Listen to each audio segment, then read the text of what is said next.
Bonjour à vous tous. Je souhaite revenir aujourd'hui sur le conseil municipal de jeudi dernier concernant le budget d'investissement 2026 de notre commune. Lors de ce conseil, plusieurs éléments importants nous ont été confirmés. Premièrement, le projet du logement vif ne verra pas le jour. Maintenant, c'est acté. C'est pas dans les PV, ça n'a jamais été dans les PV, mais maintenant c'est acté. Deuxièmement, des subventions FEDER ont été notifiées le 12 mai pour le salon de coiffure et nous avons eu aussi la notification d'une subvention du département pour le chemin piéton. J'ai donc souhaité mettre à jour mon analyse avec ces nouveaux éléments afin d'avoir une vision la plus juste possible à vous transmettre. Quand on regarde ce document, une chose apparaît très clairement. Le projet principal de l'année 2026 reste le nouveau salon de coiffure.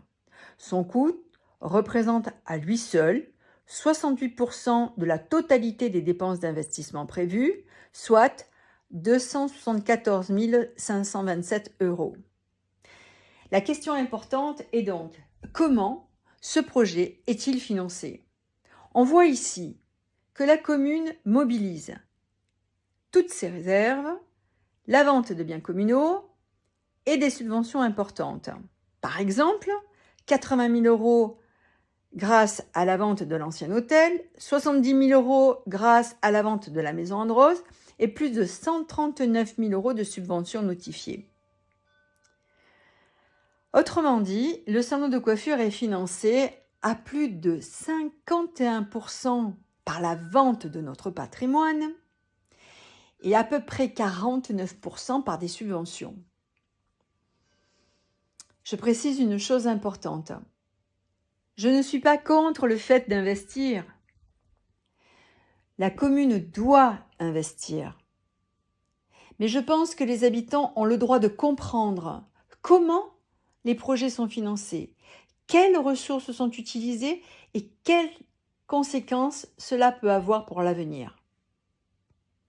Car, dans le même temps, l'excédent de fonctionnement 2026 est très faible, 3 060 €.